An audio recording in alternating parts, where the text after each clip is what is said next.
Everyone, plan করে আমি আর বোন বেরিয়ে পড়েছি একটু ঘুরতে যাবো বলে। আর এই পার্কটা দেখছো, এখানেই কিন্তু আমি আর বোন ছোটোবেলায় আসতাম আর এসে প্রচুর দোলনা চড়তাম। যাই হোক, আমি যাচ্ছিলাম একটুখানি বোনের সাথে।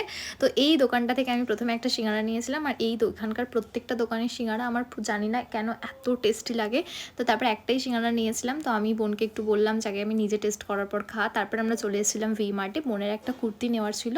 তো ভি মার্টের প্রত্যেকটা কালেকশন আমার বেশ ভালো লেগেছিলো। খুবই রিজনেবল প্রাইসে জিনিস রয়েছে। কিছু কিছু জিনিসের কোয়ালিটি আমার অতটাও ভালো লাগেনি। অ্যাকচুয়ালি আমি খুঁজছিলাম একটা ইয়েলো কালারের কুর্তি, আর বোনও ঠিক তাই খুঁজছিল। আর এখানে যে এই পাশের যে এই কুর্তিটা, সেটা আমার খুব ভালো লেগেছিলো। বাট চাই না কেন পরার পরে ফিটিংসটা খুব একটা ভালো হচ্ছিল না, তো আমি আর নিইনি। তারপরে আমার বোনের নেওয়া ছিল একটা ইয়েলো কালারের কুর্তি, আর আমি যেতে যেতে দেখেছিলাম এখানে একটা ইয়েলো কুর্তি রয়েছে। তো আমি এই কুর্তিটা বোনকে দিয়েছিলাম যে একবার ট্রাই করার জন্য। বোন ট্রাই করেছিল, বাট ফিটিংসটা ওর একদমই ভালো লাগেনি। ফিটিংস খুবই সো লাগছিল। তো তারপরে আমরা একটুখানি গেলাম এদিক ওদিকে, দেখার পরে কিছুই সেরকম পছন্দ হয়নি। আর আজকাল আমার জানি না কোথাও গেলে আমার কেন শুধুমাত্র হোম ডেকার জিনিসপত্রই পছন্দ হয়।